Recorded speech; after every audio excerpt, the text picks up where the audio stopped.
Primeiro, né, boa noite a todos. Obrigado, Luiz. Né? É difícil colocar o valor desse que a gente vai ouvir aqui hoje. Eu já tenho uma ideia, a gente já conversou um pouco antes, então eu acho que é um negócio muito valioso para as pessoas que estão aprendendo. A gente não quer falar nada de dicas do que vai acontecer daqui, até porque ninguém sabe, nem o Luiz Stuberger sabe disso. Outra coisa que eu gostaria de esclarecer, quando o Luiz Inácio falou que nós somos os dois grandes gestores, eu acho que a gente não está nem jogando na mesma liga, né? O Luiz é realmente um grande gestor global, e quando me perguntaram quem era o melhor gestor do Brasil, eu usei uma métrica muito simples para colocar, né? O melhor gestor, ele não tem que ser medido pelas opiniões ou pela performance. O melhor gestor é aquele que mais gerou dinheiro para os clientes. E eu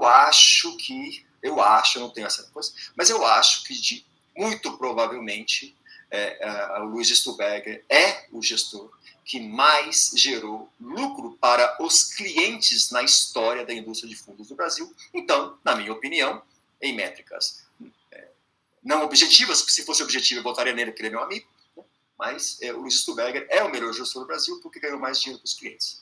Mas algumas pessoas me perguntaram, né, antes de começar essa live, que é muito fácil vocês, gestores, darem dinheiro porque vocês estão operando bilhões de reais. Eu quero saber como a gente que começa do nada, como é que a gente faz para ganhar dinheiro? Como é que a gente faz para começar a gerir o nosso patrimônio, né?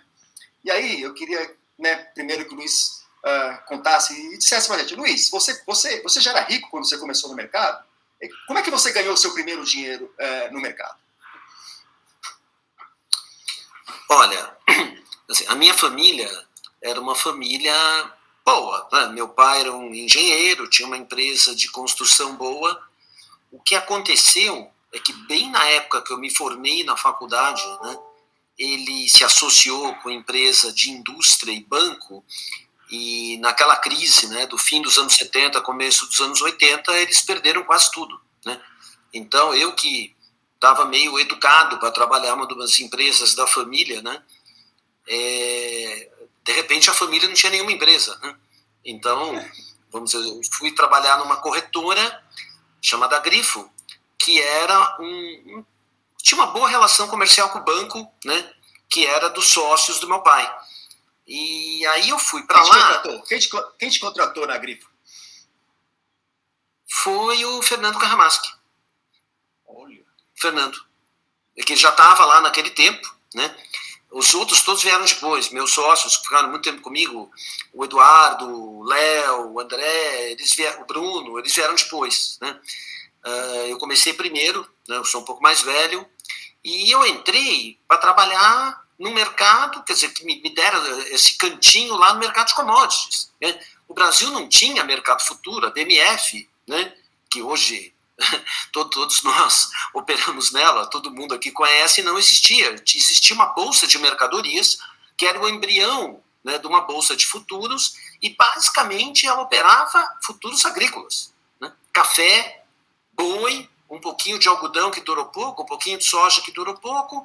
O café continua até hoje, o boi deu cada confusão que não vale nem a pena falar dele, mas a gente pode falar se der. Mas assim, aí, quando começou o ouro, né, em 1981, eu vi que aquele era o meu lugar, né, porque ele era um ativo financeiro e que tradeava nos mercados futuros calendário, e aí o ouro acabou sendo, vamos dizer, rapidamente, né, a grande reserva do Brasil. O Brasil estava quebrado, né, vamos dizer assim, e o Brasil tinha garimpo, né, tinha ouro também produzido em mina, e o Brasil exportava, né, então tinha um grande mercado de ouro, e o ouro, quando eu comecei a trabalhar, era mercadoria.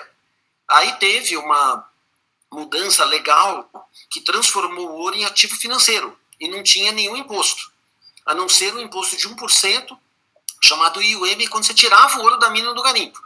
Depois ele virou um ativo financeiro, e aí esse mercado cresceu e acabou aparecendo um monte de arbitragens entre futuros. Quer dizer, eu virei, entre 1981 e 1990, né, até o Plano Collor, um broker de ouro, né, onde eu trabalhava com clientes institucionais, pessoas físicas.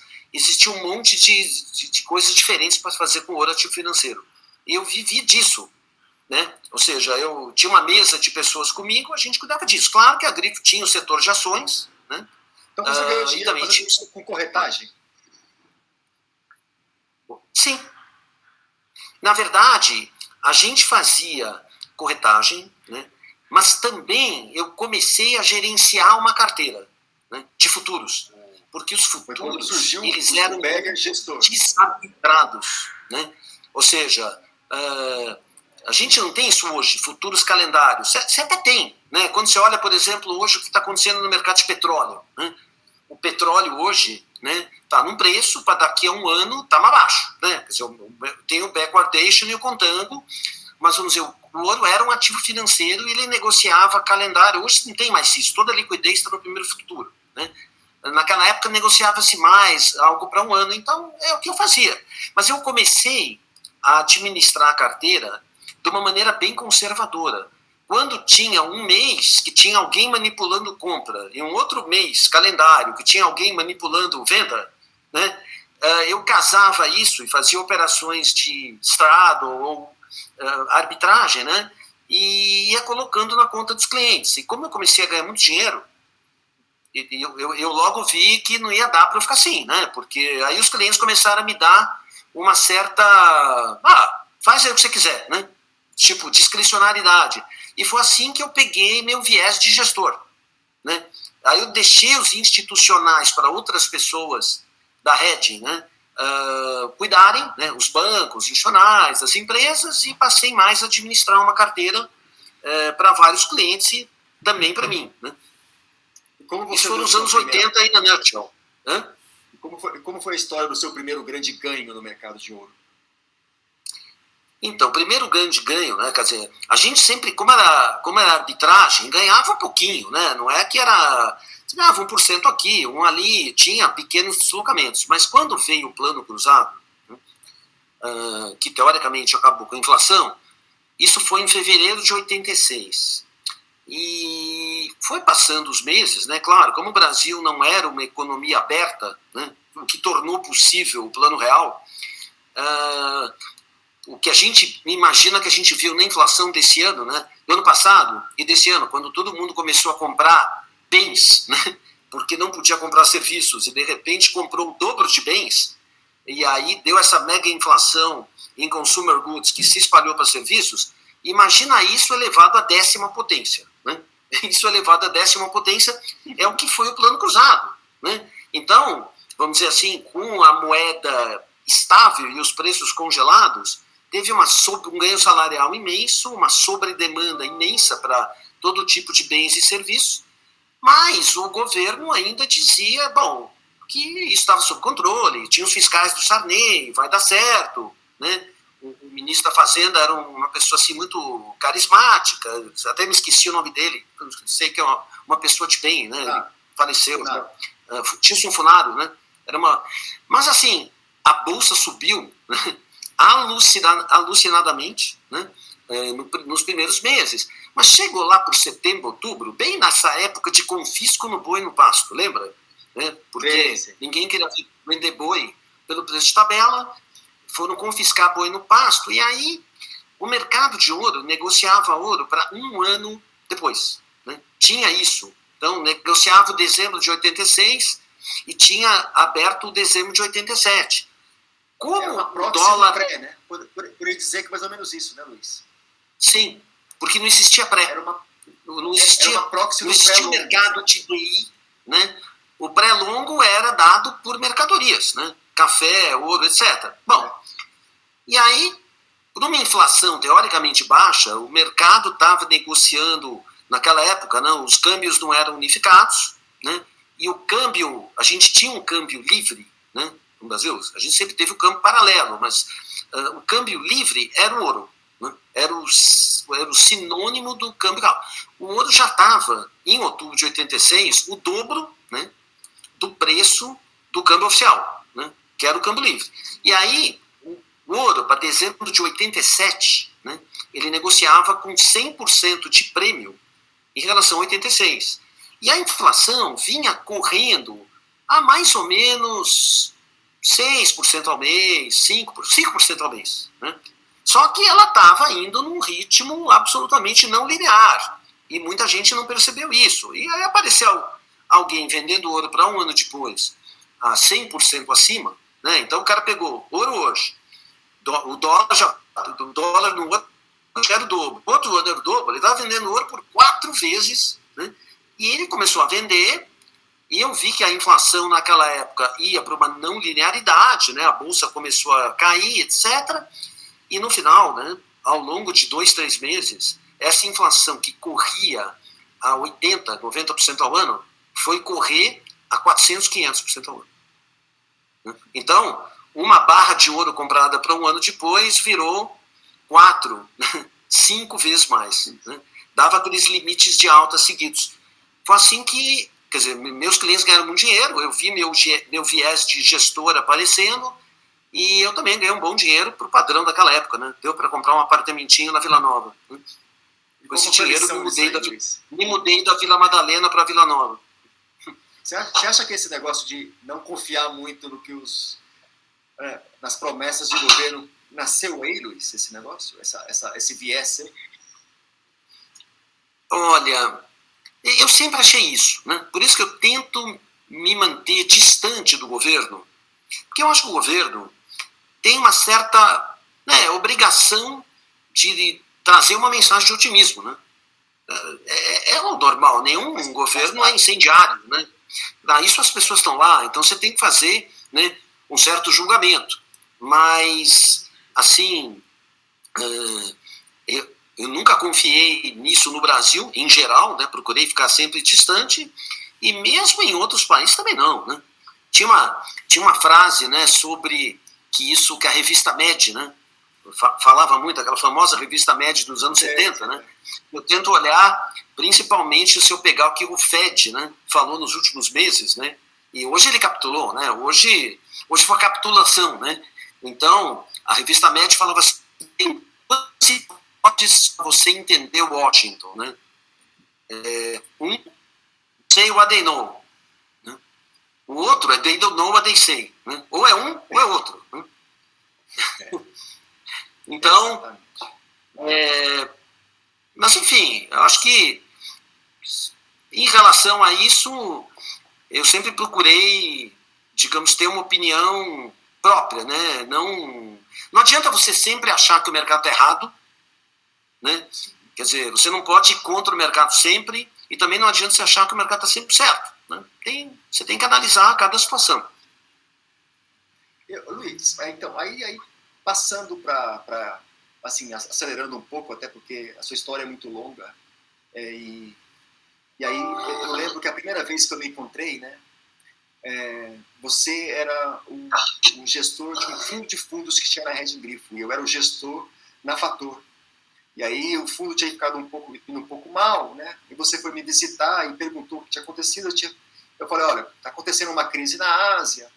E aí eu vendi um pouco das Telebrás, que eu acho que isso aí tá, sei lá. E aí eu comprei um pouco de Banespa. E aí você gostou da história, não só não sacou e continuou lá no fundo investido, né?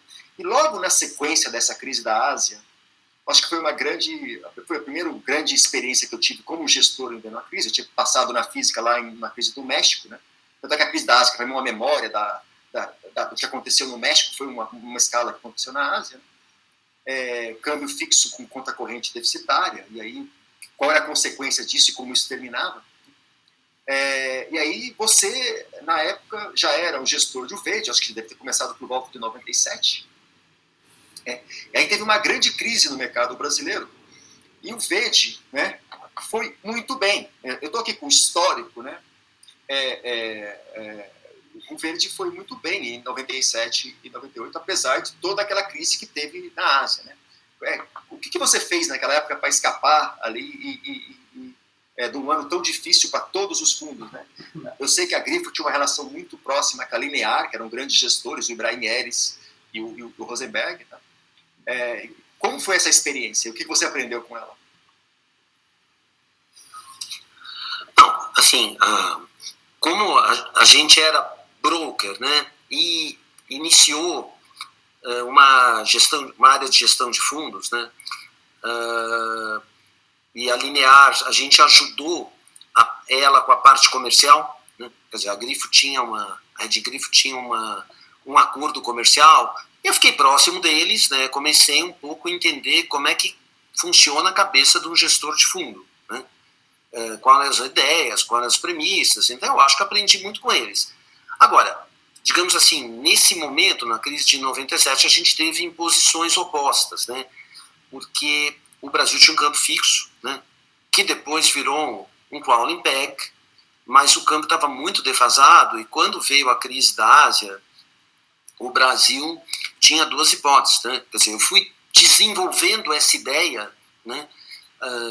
A crise começou em julho, né, com a Tailândia, foi andando, e aí começou a piorar muito no meio de outubro, e, vamos dizer assim, o governo brasileiro foi ficando num corner, né?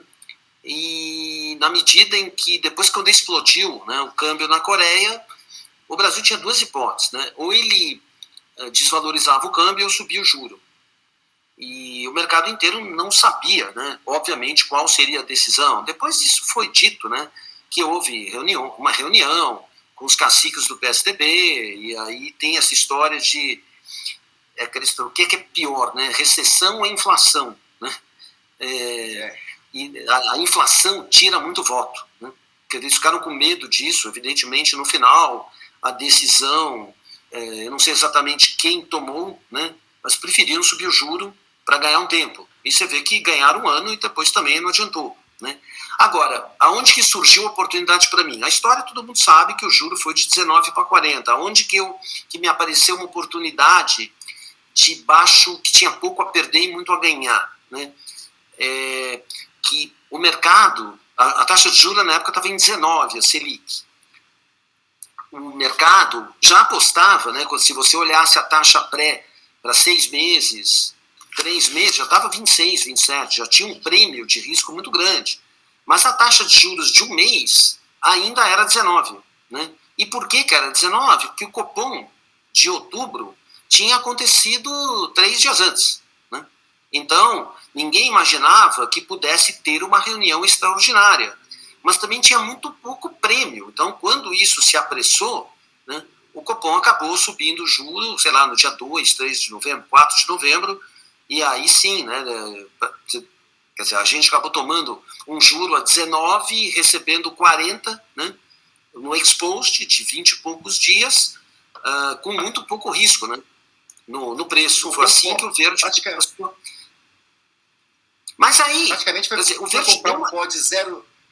Praticamente comprar um pó que valia 0,10 que se multiplicou para 20, né? Seria o CDI expost. Né? Sim. Por um prazo muito curto, multiplicado várias vezes. Né? Isso. Mas isso, na verdade, não rendeu muita fama para o Verde. Né?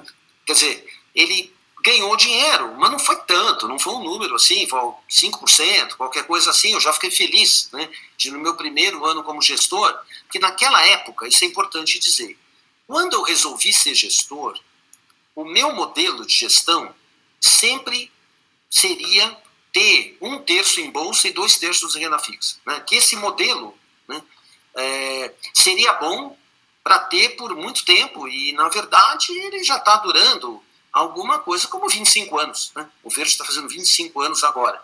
Mas eu não queria fazer isso antes da Maxi, porque eu pensei assim... esse câmbio não vai ficar 1. Então tá bom. Né? Então vamos falar da Maxi, Luiz. Aí eu implementei essa política depois. A Maxi foi realmente o ano que você aí realmente surgiu. Porque você estava um pouco tímido. Você ganhava, mas era timidamente, certo? Né? Em um ano que todo mundo foi mal, você ganhou, eu tenho aqui em 98, você deu 29,9%, sendo que você ganhou 1,7% no câmbio, todo mundo achava que você ganhava no câmbio, mas na verdade você ganhou 3,8% na renda fixa.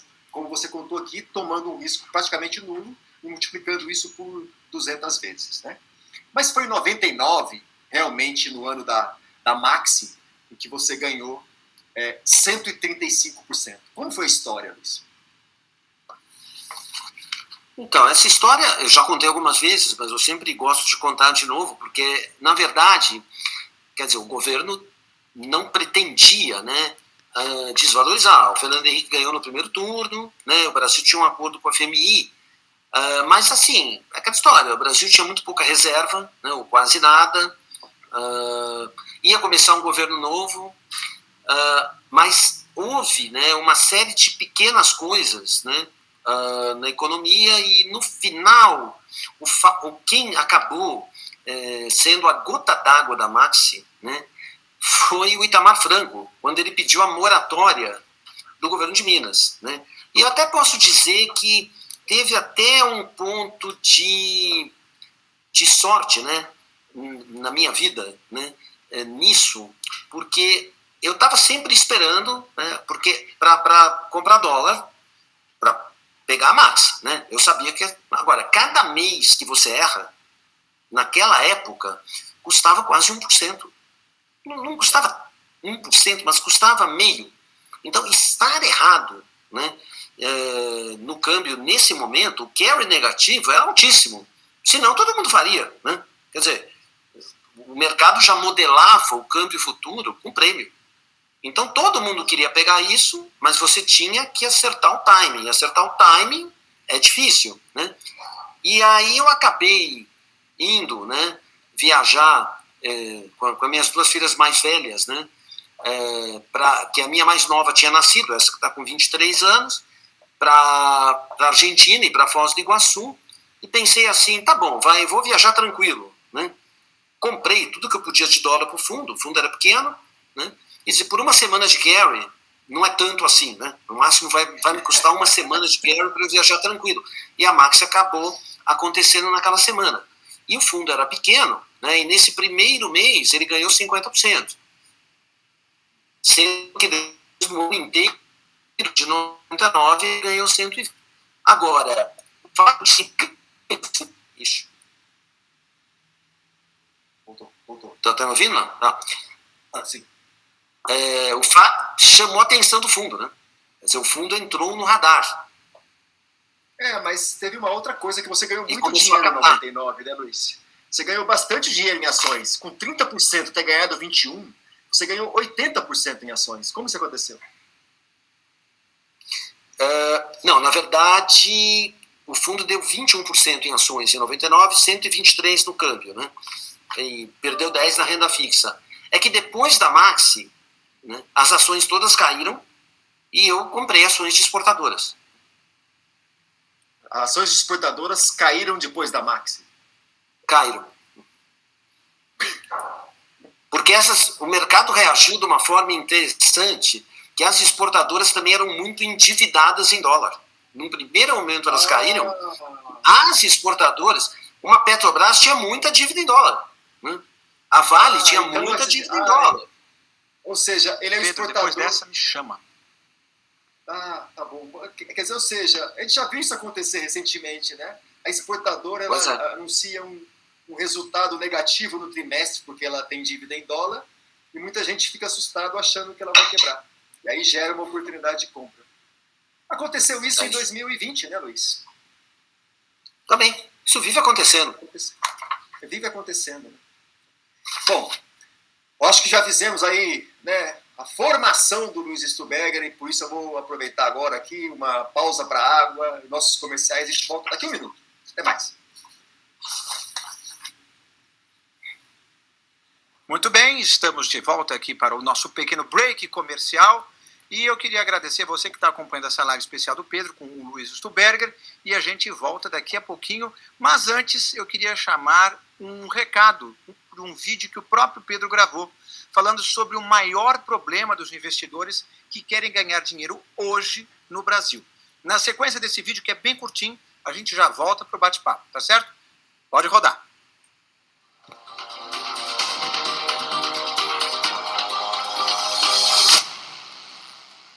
Um dos maiores problemas para quem quer ganhar dinheiro hoje com investimentos é o excesso de opiniões.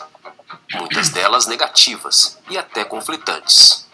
Em quem você confia na hora de tomar a sua decisão sobre onde investir para ganhar muito dinheiro? De um lado, uma bolsa de valores barata, refletindo um pessimismo exagerado com os ativos das empresas nacionais. De outro, brasileiros investindo nos mercados internacionais em busca de retornos extraordinários. Com o preço das ações brasileiras pressionado para baixo, não são poucos os gurus do mercado financeiro que sugerem a você exposição a ativos internacionais, como BDRs, ETFs e fundos multimercados. Mas, apesar das notícias ruins que pautam as discussões no Brasil e dos conselhos destes supostos especialistas, nem tudo vai mal como os repetidores de opiniões ecoam na internet. Você quer um exemplo disso? A recente divulgação de uma série de demonstrativos financeiros de empresas listadas na Bolsa Brasileira trouxe resultados animadores. A equipe da Inversa Publicações fez questão de destacar esse ponto em um relatório, mas não é o tipo de informação que você encontra por aí. A Inversa é uma voz dissonante neste mar de desinformação, justamente por ser independente, a maior casa de análise independente do Brasil, ou seja, uma opinião que não tem rabo preso com ninguém. A maioria dos investidores brasileiros está correndo para investimentos no exterior, mas a nossa opinião indica que você deve investir nos ativos brasileiros, porém nos ativos certos, dos setores e das empresas com maior potencial de lucro. Pode ser o caminho para você aproveitar uma rara janela de oportunidade, para você poder alcançar a sonhada independência financeira, agora e nos próximos anos.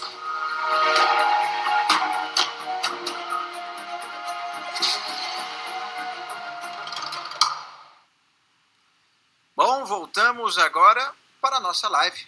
Pedro Cerise, por favor.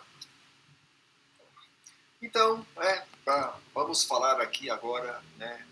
A gente só mostramos aqui, por enquanto, os ganhos do Luiz. O Luiz não veio aqui para fazer comercial, ele não precisa fazer comercial. Ele, acho que muito mais aqui, o objetivo aqui é sempre que a gente abstraia, né, do que aconteceu na história de sucesso, porque é possível você repetir não a mesma história, mas o mesmo processo, a mesma forma de pensar, né? Uma forma de pensar independente, de não confiar no consenso, de não confiar em tudo que o governo fala, mas também de não ficar contra o consenso só porque você gosta de estar contra o consenso, né? Então, eu conheço muito bem a filosofia do Luiz, né? Eu acho que, sem dúvida nenhuma, o meu maior mentor, né? E, obviamente, o Luiz tem várias qualidades e, sem dúvida nenhuma, eu já disse isso a ele, que a maior qualidade dele é conseguir gerenciar o risco. E mesmo quando ele não está certo, ele nunca teve perdas que fossem assim definitivas, que causassem, tirassem não só o dinheiro, como a confiança dele e dos investidores do Verde ao longo dos anos. E com isso ele foi capaz de manter os investidores ao longo do tempo. E ser capaz de manter os investidores ao longo do tempo fez com que os investidores pudessem ganhar muito dinheiro investindo no Verde. Mas, né, então, uma breve história, né? O Luiz sobreviveu aos anos difíceis de 2000, que foi a crise do Nasdaq, ganhando 27%, enquanto o CDI deu 17%. Em 2001, tivemos crise na Argentina, o CDI deu 17%, o Verde deu 30%. Em 2002, foi realmente o caos, o final do ciclo de baixa. O CDI deu 17%, mais uma vez, o Luiz deu 30% ao ano. E aí, em 2003, aí sim era o ano da melhora, o CDI deu 19% e o Luiz deu... em 2002, no ano da crise, deu 48%. Em 2003, quando tudo melhorou, e o CDI subiu, e o Luiz deu 42%. E, bom, nunca tivemos anos ruins, né? E aí, mas um dia, um ano ruim ia ter que vir, né? E, nesse caso, eu sou testemunha do ano ruim. Eu estava junto com o Luiz quando aconteceu. Só para colocar para vocês, né?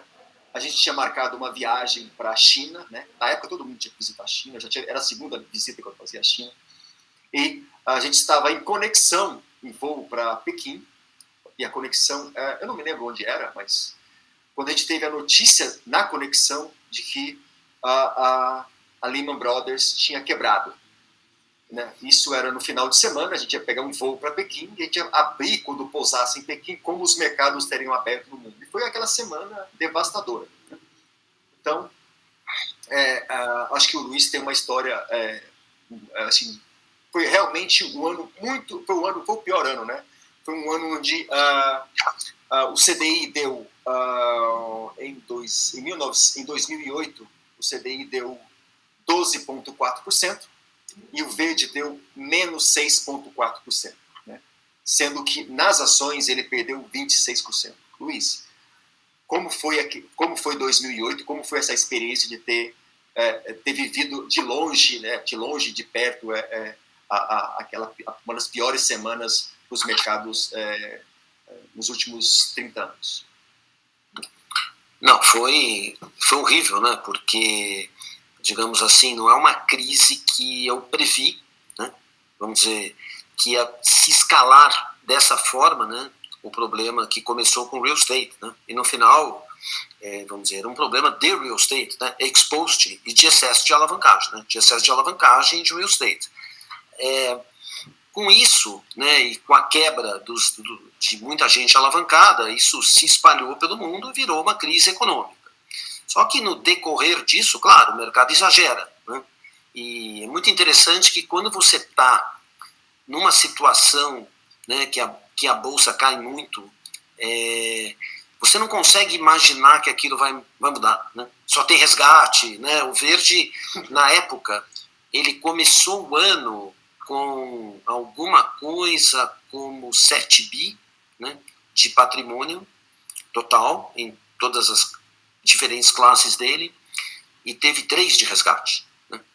Quer dizer, teve bastante resgate, né? Vamos dizer, e inclusive, vamos dizer assim, em alguns bancos, né, clientes bancos de fora, teve resgates sistêmicos, né? Não é o cliente que pede resgate, o banco pede o resgate inteiro, até porque a gente tinha liquidez para pagar, né?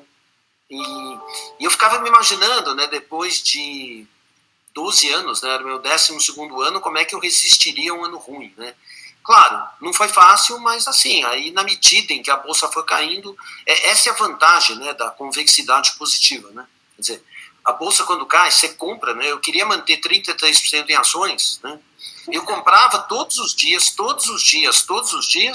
e eu nunca chegava a subir, era impossível. Eu comprava, mas o mercado caía tanto que a participação da parte de ações no fundo, ela diminuía, né? Então a gente acabou, vamos dizer, o que o verde fez de bom nesse ano, e bem como em todos os outros anos que a bolsa caiu, né? Com exceção desse ano, né, que a gente não teve ainda um hedge positivo. A gente acabou compensando isso com um ganho muito grande que mitigou 40% das perdas em renda fixa e câmbio, né?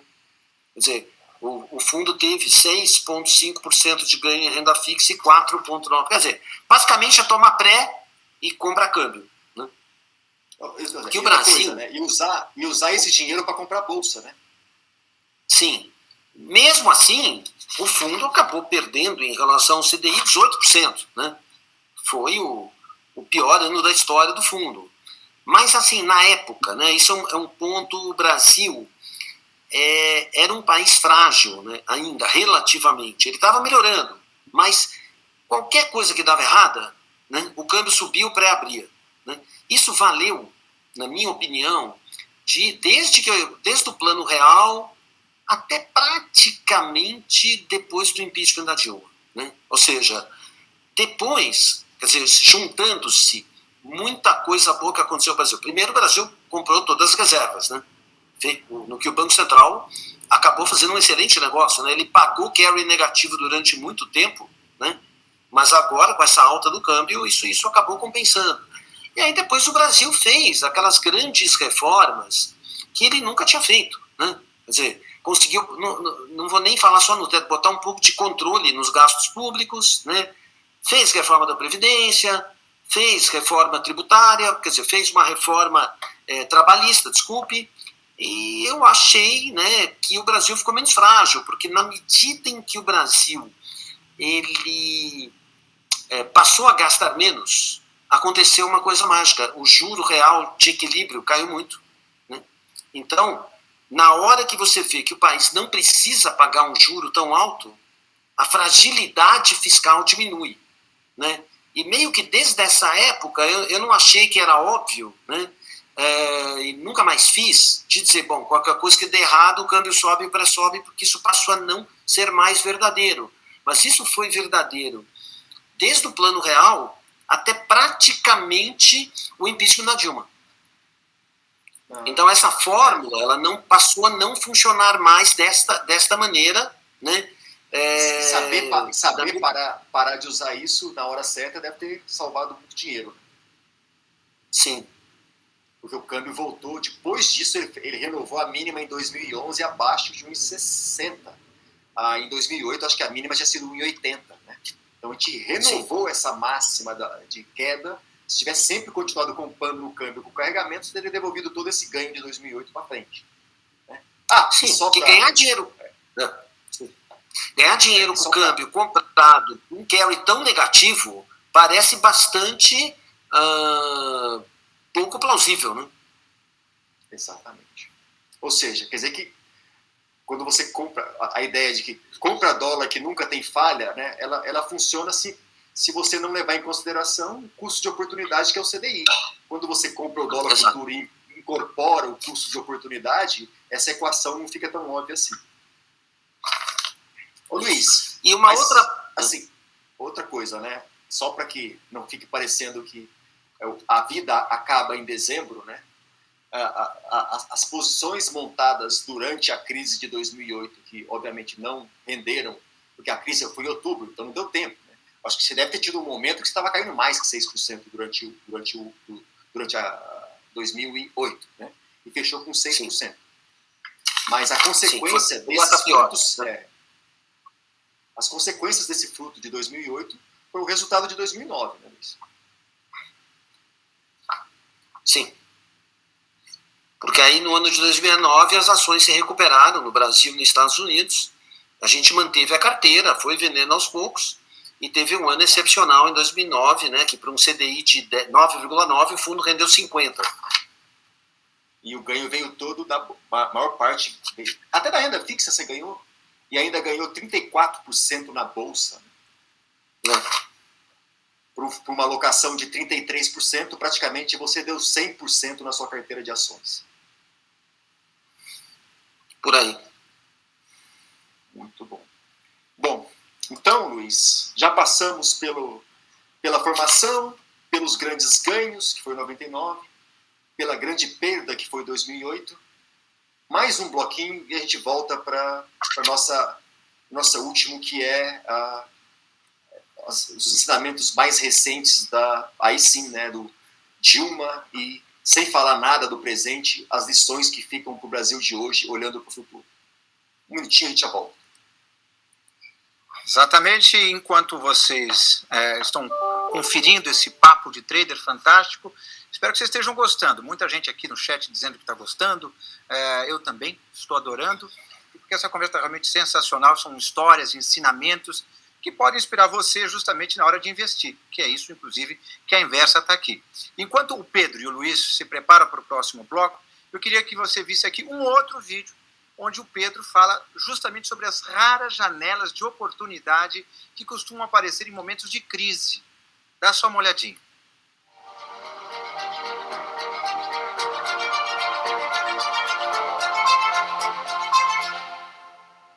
Você precisa filtrar as informações e se abastecer de fontes confiáveis. E Pedro Cerise, com toda a sua bagagem, é o nome certo para inspirar você nesse momento. Afinal, o que não faltam são gurus da internet sugerindo o que você deve fazer ou não com o seu dinheiro e os seus investimentos. Mas lembre-se, eles não estavam lá em momentos cruciais do cenário político e econômico brasileiro. E eles não estão enxergando agora o que pode vir a acontecer no mercado financeiro do Brasil. Caso se confirme, esse cenário hipotético tão bem descrito por Pedro Cerise pode desencadear uma das mais relevantes ondas de oportunidades de multiplicação de patrimônio da nossa história. A pergunta é, hoje, se essas oportunidades aparecessem, você acredita que estaria pronto para identificá-las e agarrá-las na hora certa? Mais do que a real possibilidade de ganhar dinheiro, é sobre isso que estamos falando aqui.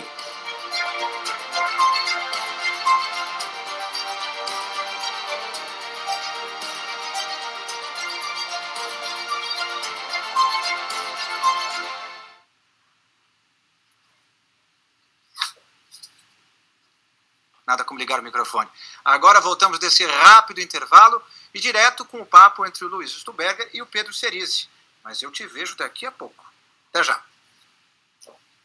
Ô, Luiz, agora, assim, a gente já falou de um monte de experiências aqui, mas eu queria agora tornar essa nossa conversa um pouco mais pessoal, né?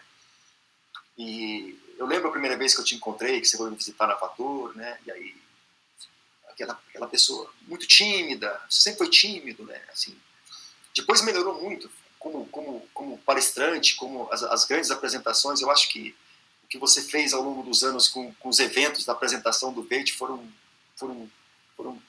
sensacionais, tanto de quase como educação mesmo dos seus, né, as grandes teses que você explicava e colocava em eventos que eram muito importantes, né? Mas uma coisa que você não falou assim é que lá em 2000, né, 2001, quando a gente se encontrou, tal, eu lembro que você tinha uma preocupação estratégica no Verity, né, que você tinha um domínio muito bom, né, dos mercados de renda fixa, que no fundo era a sua origem, que veio lá do mercado de ouro, que acabou se tornando um instrumento financeiro, né? Mas você conhecia algumas pessoas de bolsa, né? Eu acho que ninguém sabe, mas o Stuberger já era sócio do Luiz Alves, né? E aprendeu com ele também a forma de comprar ações, esperar grandes movimentos, né? Esteve junto em alguns investimentos, inclusive, né? Mas ali em 2001, eu acho que aconteceu um movimento muito importante na Hedging Grifo, que foi começar a se associar com alguns gestores. Na verdade, não é nem gestores, né? Era uma molecada de bolsa nova que estava surgindo, saindo das tesourarias, né? Então, eu acho que a primeira associação, eu acho que foi entre a Hedging Grifo e a Scopus, né? Que praticamente não existia a Scopus, era um conceito, né? E o primeiro investidor assim, institucional foi a Hedging Grifo, né, através do apoio do Stuberger. E depois a Hedging Grifo trouxe outros grandes gestores para a base do ecossistema, né, de ações que começou ali em 2002, 2003. Eu conhecia que era assim, peer meu de tesouraria era o Cláudio, né,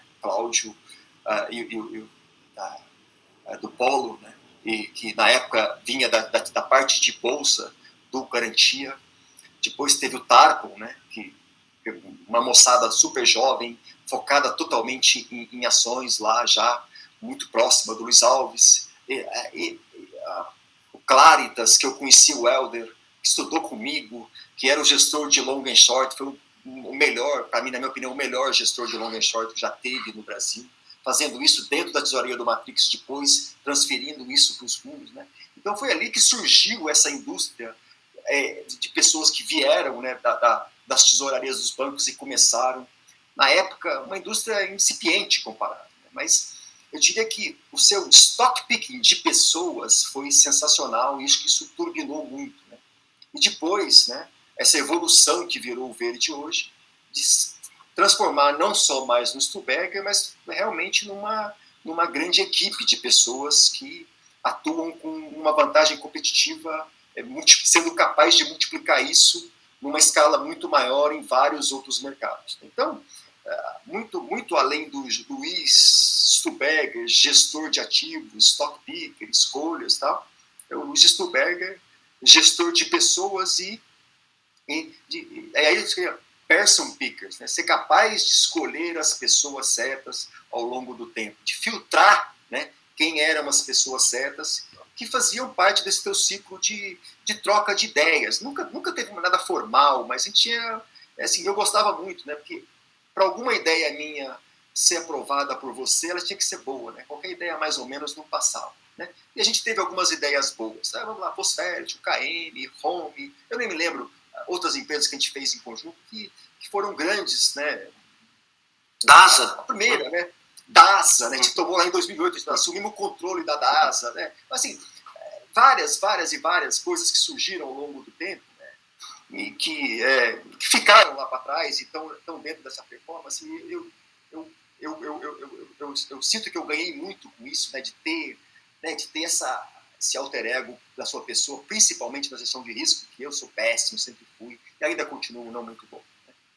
Mas também eu sinto de ter sempre sido um cara que chegava com as ideias, gerador de ideias, na época de coisas que não eram muito óbvias, tal, e que acabaram dando certo ao longo do tempo. Então eu acho assim, né, o que as pessoas tendem a colocar muito, né, Luiz, e esquecer muito, tanto na análise de negócios, de modelos, de coisa, são as pessoas, né? E isso é muito importante para o país, para uma empresa, para qualquer negócio, né? Quando você passa 10 anos, o negócio tem que ser bom, mas as pessoas têm que ser boas naquele negócio, né? As histórias de negócios bons com pessoas boas, elas são infinitas. A minha previsão de que o Verde ia bater o limite dele quando tivesse $1 bilhão foi muito errada, né? Então, e o Verde continuou sendo uma grande escola. E, recentemente, né, tem passado por anos difíceis, né, Luiz? Anos muito complicados, né? Não só para o Verde, mas acho que para a indústria como um todo, né? Tá muito mais competição, os fundos quantitativos, né? Toda o aumento, né? O aumento da importância dos bancos centrais quase que reduzindo, né, as distorções. Ou seja, quando um banco central tenta artificialmente, com poder infinito, aparentemente infinito, que eles mostraram até hoje, eles dificultam, né, para os gestores que se aproveitam de distorção disso. Né? Mas, né, a gente sabe que tudo que não pode continuar para sempre um dia termina. Né? E a gente viu que, eu lembro, né, que tinha gente que achava que era impossível o Banco Central soltar o câmbio. Nunca ia soltar o câmbio. Que nada podia, né, essas coisas que são impossíveis e na hora que elas mudam é que aí surgem essas grandes oportunidades. E eu lembro que, assim, um ano que foi muito emblemático, né, que lá em 2014 você foi muito vocal nos riscos que o Brasil estava correndo, né? Que foi exatamente quando o modelo herdado do governo Lula foi absolutamente abandonado, né? Toda a disciplina fiscal foi abandonada, meio que varrida para debaixo do tapete, através lá das pedaladas fiscais. E o que era, assim, claro na época, e você colocou, tanto é que é claro porque você escreveu, e o que você escreveu foi lido por todos. E não aconteceu nada em 2014 e aconteceu em 2015. Né? Você disse que o Brasil estava numa trajetória assim como aquela, né? Lá no plano cruzado, você viu? Está uma coisa errada aqui, isso vai estourar. Agora não dá para continuar para sempre desse jeito. Né? Estourou, né? Estourou lá em 2015. E o Verde conseguiu escapar e se sobreviver em anos difíceis como aquele. Né? E aí, eu vejo muita gente hoje tentando comparar o Brasil do Bolsonaro com o Brasil da Dilma lá no final de 2014. Né? E como se fosse a mesma coisa, como se a gente estivesse hoje em uma trajetória fiscal insustentável. Né? Então eu gostaria que você colocasse a sua opinião sobre esse paralelo do Brasil de Dilma, né, na primeira reeleição, com o Brasil de Bolsonaro caminhando para a primeira eleição, que eu acho que são cenários que podem ser confundidos, mas talvez sejam diferentes. Sim, isso é um bom ponto. Na verdade, né, o governo Lula, todo mundo gostava do governo Lula, né? Os ricos, os pobres, os empresários, os empregados, os funcionários públicos, quem vivia do salário mínimo, todo mundo. O Lula era uma unanimidade. Por quê? Né? Ele pegou aquele grande ciclo, né, de commodities, o grande ciclo, o grande boom de commodities, o grande boom de crédito, né, o grande boom de crescimento de arrecadação, de formalização de emprego, tudo junto, subindo o gasto 6% ao ano acima da inflação em todo o seu governo. Né, e o salário mínimo subiu até um pouco mais. Isso funcionou. Né? O Lula colocou 70 milhões de pessoas pobres na classe C. Isso todo mundo lembra e ele vai capitalizar isso na eleição do ano que vem. Só que há um custo de crescimento de gasto que era impossível, né? Muito bem, veio a Dilma, né? E, na verdade, lentamente, 2011, 2012, isso começou a fade, né? Esse movimento, que o crescimento, que você podia subir a despesa a 6, né? Porque a arrecadação crescia 8. Né? Então, no limite, o Lula recebeu do Fernando Henrique uma dívida bruta menos reservas, né, de 60% do PIB e entregou para Dilma uma dívida bruta menos reservas de 40% do PIB. Os economistas do PT vão falar isso agora, dizendo o Lula foi certo, o problema do PT foi a Dilma que foi teimosa. Mas, na verdade, quer dizer, a Dilma tinha uma teimosia com o juro real, sim, né, que o Lula jamais quis mexer. Então, isso é um erro dela, né, de querer dizer, eu vou fazer mais que o Lula. Né? O Lula fez tudo isso com um juro real de 7, 8. Eu vou fazer igual com um juro real de 2. Né? Vamos sempre lembrar isso. Até os banqueiros estavam felizes. Né? Estava todo mundo feliz. Né? O Lula sempre teve isso, ele jamais deixar de ter, nessa questão de manter o Meirelles, um respeito por coisas que ele não entende e que os companheiros dele não entendem. Né? Então, a Dilma veio e o crescimento do Brasil começou a diminuir e ela ficou desesperada que o modelo, tirando a questão do juro real baixo, que isso é uma coisa dela, né? E dos problemas com Petrobras, com estatal e com preço, o modelo começou a crescer menos, ela ficou desesperada que o modelo ia explodir no colo dela. Aí veio as 3 coisas que ela fez, quer dizer, pedalada, né, dividendo de estatal para subir o gasto, enfim, contabilidade criativa. Isso foi aquele desespero dela para o modelo, né, não implodir no colo dela. Quando chegou na reeleição dela, ela prometeu aprofundar o modelo, mas ela já sabia que não ia dar. Então o que ela fez? O maior estelionato da história do PT, colocando Joaquim Levy como ministro da Economia. Ela sabia que o modelo ia implodir e tentou salvar. O Joaquim Levy ficou 1 ano e não deu. Quer dizer, o Verde, na verdade, a grande tese nossa é que o modelo ia implodir. E esse ganho só veio em 2015, não veio em 2014. Né?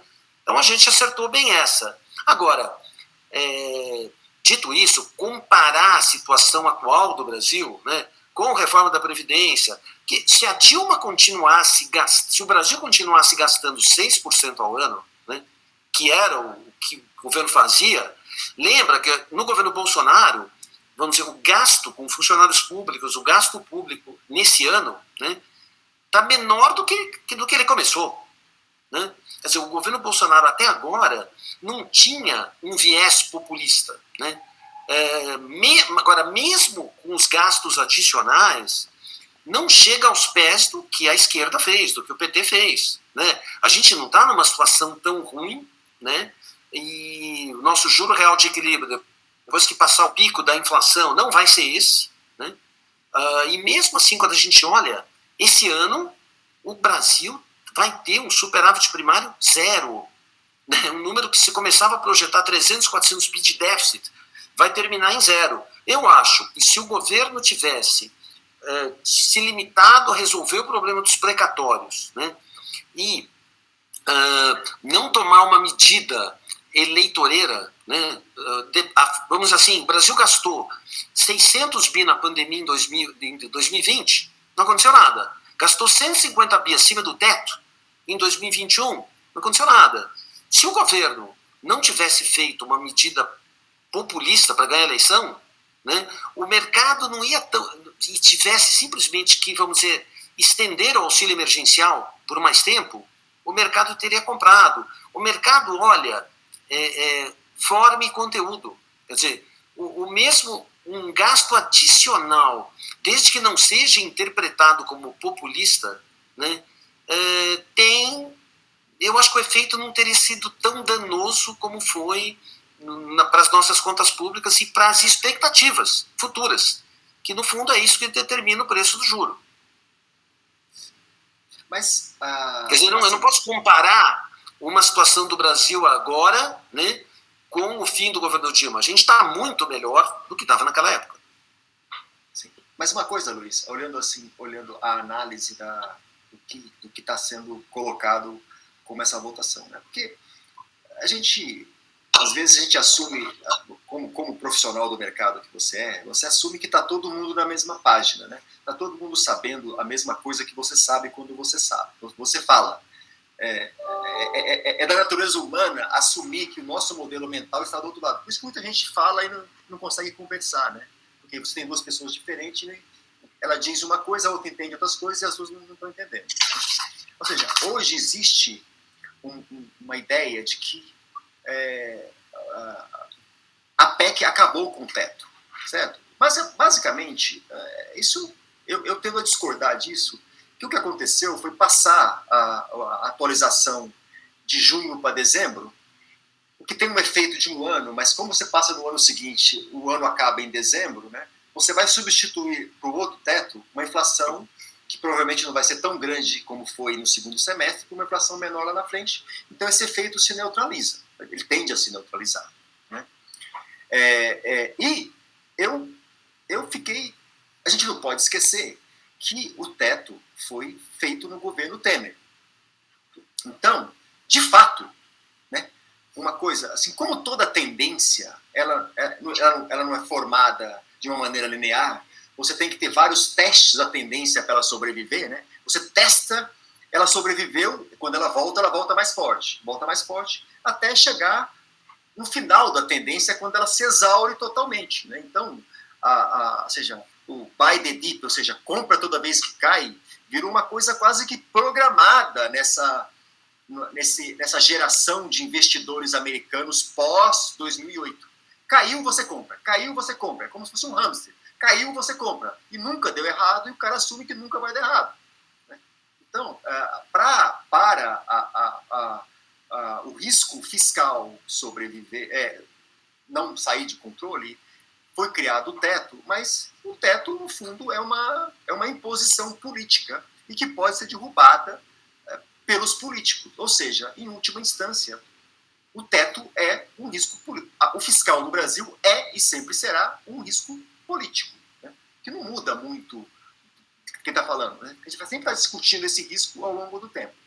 Mas a gente viu que, dessa vez, um político no poder, com o domínio completo sobre a Câmara e o Senado, não conseguiu fazer o que queria com o teto. E se ele sobreviver a isso, talvez a gente tenha fortalecido a instituição, olhando lá na frente, fortalecido o instrumento do teto e não tornado o teto de gastos um negócio frágil e ineficaz, como o que aconteceu agora nesse ano. Não, acho que assim, a ideia do teto, né, quando ele foi concebido, é que, vamos dizer, com o tempo, se a gente gastar só a inflação e o PIB crescer, sei lá, 3 ao ano, né, em 5 anos você já está numa situação que você não precisa mais do teto. O que aconteceu é que o PIB cresceu muito pouco por várias razões no Brasil nos últimos anos. Cada ano teve uma história. E aí, junta com a pandemia, né, no final, o Mansueto falou uma coisa muito certa, né, há um mês atrás, que se você tirar as emendas parlamentares, né, a mais que se colocou, né, que isso é uma pura populismo eleitoral, e ter que resolver o problema dos precatórios, o que se aumentou em Bolsa Família é 0,5% do PIB. Tá? Ou seja, o custo do programa social do Brasil passou de 0,5% do PIB de uma maneira permanente para 1% do PIB. Né?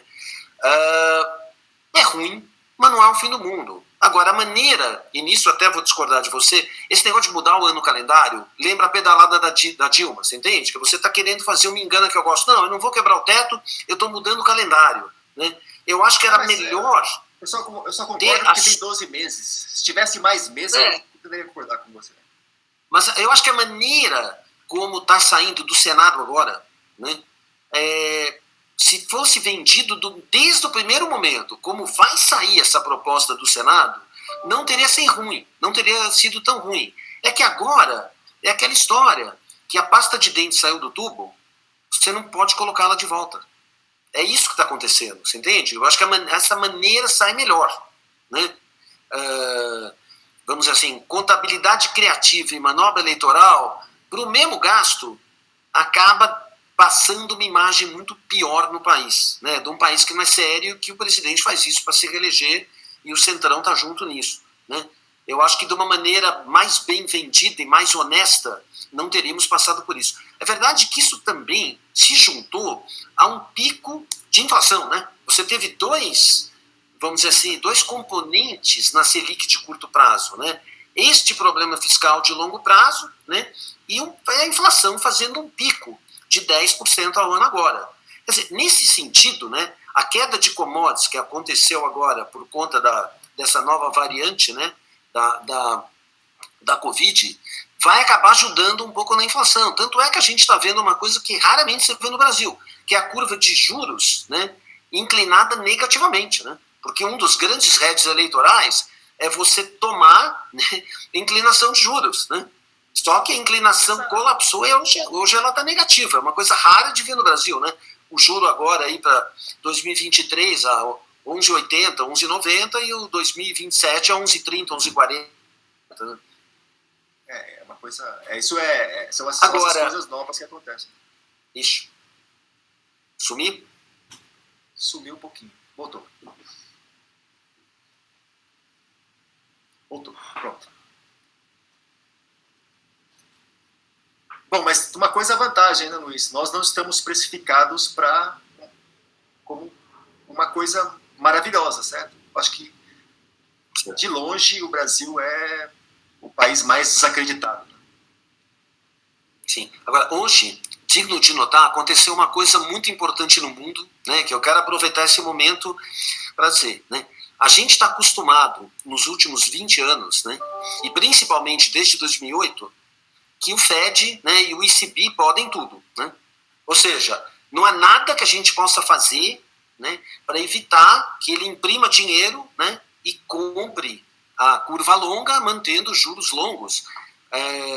Assim, na minha opinião, a maior, vamos dizer assim, desequilíbrio que existe no mundo hoje são juros longos, né, na zona do euro e no dólar, né? Eu nem me arrisco a dizer no Japão, que lá é mais complicado, mas da maneira, né, como o ECB e o Fed estão expandindo seus balanços desde 2008. E assim, o mercado se acostumou, né, para dizer assim, a gente nunca vai lutar contra ele. O cara imprime dinheiro e compra os juros longos da maneira como ele quer, não há nada que eu possa fazer, né? Então a gente teve no passado, esse ano, né, uma inflação nos Estados Unidos de 6%, com juros zero, né? E aí a humanidade toda vai comprar ativos. Hoje apareceu a conta, que é o seguinte: a popularidade do presidente Biden está caindo muito por conta da inflação. Então chegou um inimigo, entendeu? Que, vamos dizer, esse é um warning, né, de que o Banco Central não pode tudo. Porque na medida em que apareça uma inflação muito alta, o Banco Central vai ter que agir. Ele pode, obviamente, continuar com o juro baixo, né? Mas, vamos dizer, ele tem que lidar com a inflação, e a inflação tira mais voto do que desemprego, né, ou crise política, né? Eu acho que uma coisa que eu falei há muito tempo atrás, Luiz, é que eu falei que sempre estava... Era assim, um dos papéis do Trump, né, sempre dizia, sempre falava isso: olha, Fed tem que abaixar o juro, Fed tem que abaixar o juro, Fed tem que abaixar o juro, porque era popular, né? Era como se você estivesse ajudando as pessoas a baixar o juro.